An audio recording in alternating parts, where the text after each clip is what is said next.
Assalamualaikum warahmatullahi wabarakatuh. Halo, saya Mevora Fiza Zelina dari Komunikasi dan Penyiaran Islam Universitas Muhammadiyah Yogyakarta dengan NIM 202107100030 di kelas KPI reguler A. Akan menyampaikan materi yang saya dapat di kelas Psikologi Komunikasi Dakwah yang diampu oleh dosen saya, yaitu Bapak Imam Suprabowo. Nah, saya mendapat dua materi, yaitu teori-teori komunikasi dan juga komunikasi kelompok. Yang pertama, teori-teori komunikasi. Apa sih teori-teori komunikasi? Teori-teori komunikasi adalah bentuk pandangan yang digunakan dalam membentuk rangka kerja dan alat pendukung kegiatan terhadap pendidikan terstruktur dan sadar mengenai komunikasi. Nah, fungsinya sendiri yaitu guna membentuk dan merangkai sebuah kaidah komunikasi itu sendiri. Nah, gaya komunikasi di teori-teori komunikasi ini dibagi menjadi dua. Yang pertama adalah trait. Nah, apa itu teori trait? Nah, teori ini lebih memandang karakter dan sifatnya setiap individu menjadi faktor penentu terhadap sikap komunikasinya. Dan ada pun macamnya. Yang pertama adalah conversation narcissism. Nah, conversation narcissism ini adalah orang yang suka terhadap dirinya sendiri, suka menceritakan dirinya sendiri, kemudian suka membanggakan dirinya sendiri, mendominasi arus percakapan, namun tidak peka dan tidak responsif terhadap lawan bicaranya.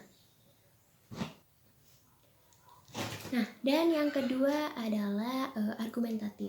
Nah, argumentatif ini cenderung terlibat terhadap topik yang kontroversi, kemudian selalu menunjukkan pendapatnya, bisa bersifat negatif dan positif, kemudian selalu melihat sudut pandang orang lain itu dari arah yang berbeda. Dan yang ketiga adalah social and communicative anxiety. Nah, social and communicative anxiety ini adalah dia lebih cemas dalam berkomunikasi, cemas dalam bersosial, kemudian cenderung. Yang kedua adalah theory of belief, attitudes, and value.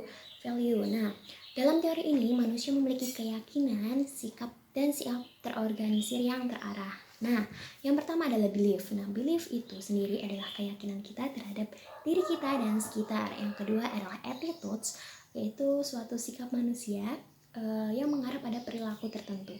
Nah, yang ketiga adalah nilai. Apa itu nilai? Yaitu keyakinan manusia yang bersifat sentral dan menjadi pegangan atau pedoman hidupnya.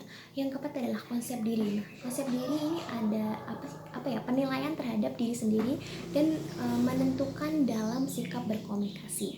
Baik, selanjutnya adalah materi yang kedua adalah komunikasi kelompok. Apa sih? Baik, selanjutnya adalah materi yang kedua, yaitu komunikasi kelompok. Apa itu komunikasi kelompok? Komunikasi kelompok adalah komunikasi yang dilakukan oleh sekumpulan orang yang saling berinteraksi guna mencapai tujuan yang sama. Nah, kelompok tersebut contohnya seperti kelompok komite, kelompok pemecah masalah, kemudian keluarga, organisasi tertentu, dan lain sebagainya. Nah, komunikasi kelompok ini selalu terlibat dalam komunikasi antar pribadi. Adapun beberapa sifat komunikasi kelompok. Yang pertama itu kelompok komunikasi dengan menggunakan tatap muka. Yang kedua komunikasi kelompok yang sedikitnya partisipannya. Yang ketiga adalah komunikasi kelompok yang kerjanya di bawah arahan pemimpin. Yang keempat kelompok pembagi tujuan atau sasaran bersama. Yang kelima adalah anggota kelompok yang memiliki pengaruh satu sama lain.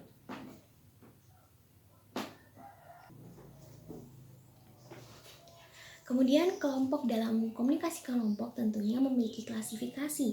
Yang pertama yaitu kelompok primer dan sekunder. Nah, Charles mengatakan bahwa kelompok primer ini adalah kelompok yang anggota di dalamnya itu saling akrab, kemudian personal. Sedangkan sekunder itu kebalikannya, yaitu kelompok yang anggotanya tidak akrab dan tidak personal.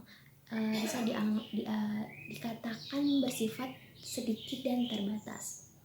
Yang kedua adalah kelompok deskriptif dan preskriptif.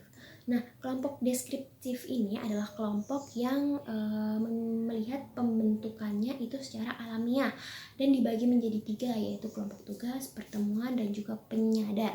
Sedangkan preskriptif adalah kelompok yang menempuh langkah-langkahnya itu untuk mencapai tujuan yang sama. Baik, sekian itu saja yang bisa saya sampaikan. Bila ada kurangnya mohon dimaafkan. Bila taufiq wal hidayah. Wassalamualaikum warahmatullahi wabarakatuh.